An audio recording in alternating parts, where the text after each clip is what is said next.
बिस्मिल्लाहिर्रहमानिर्रहीम। अल्लाहुम्मा इन्नी अस्अलुका इल्मन नाफ़िया। ऐ अल्लाह ताला हमें मुफ़ीद इल्म हासिल करने की तौफ़ीक़ अता फ़रमा और उस पर अमल करने की तौफ़ीक़ अता फ़रमा और ख़ुद से डरने वाला बना। अज़ीज़ तलबा, हम दिमाग के बारे में पढ़ रहे थे और दिमाग के हिस्सों के बारे में। दिमाग के हिस्से थे 3। Number 1 fore brain, number 2 mid brain, number 3 hind brain.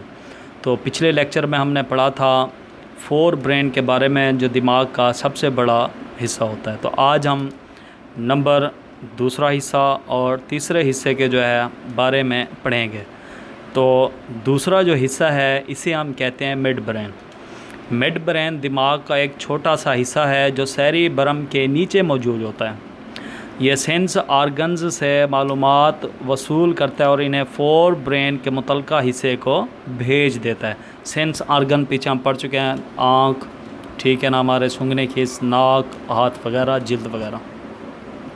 उसके बाद दिमाग का तीसरा हिस्सा है हाइंड ब्रेन। तो हाइंड ब्रेन के अंदर भी इसके मुख्तलिफ़ हिस्से हैं जो कि 3 हैं। तो उन 3 हिस्सों के नाम हैं, पहले हिस्से को सेरिबेलम कहते हैं, दूसरे को पोन्स कहते हैं और तीसरा जो है ये कहलाता है मेडुला ऑब्लांगेटा।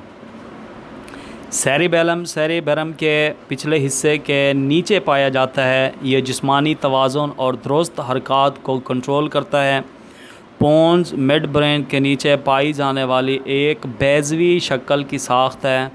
पोन्स नींद, तवाज़ुन, निगलने और चखने जैसे कई अफ़आल को कंट्रोल करता है।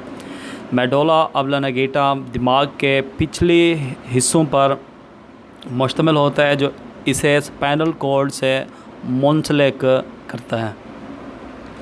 मेडुला ऑब्लांगेटा का जो काम है वो ये है कि दिल की धड़कन, सांस, हाजमे का निज़ाम वग़ैरह जैसे अफ़आल को ये कंट्रोल करता है। मेडुला ऑब्लांगेटा उस वक्त भी काम करता रहता है जब दिमाग का बकिया हिस्सा नींद की हालत में होता है। तो ये थे दिमाग के हिस्से आज जो हमने पढ़े हैं, हाइंड ब्रेन और मिड ब्रेन।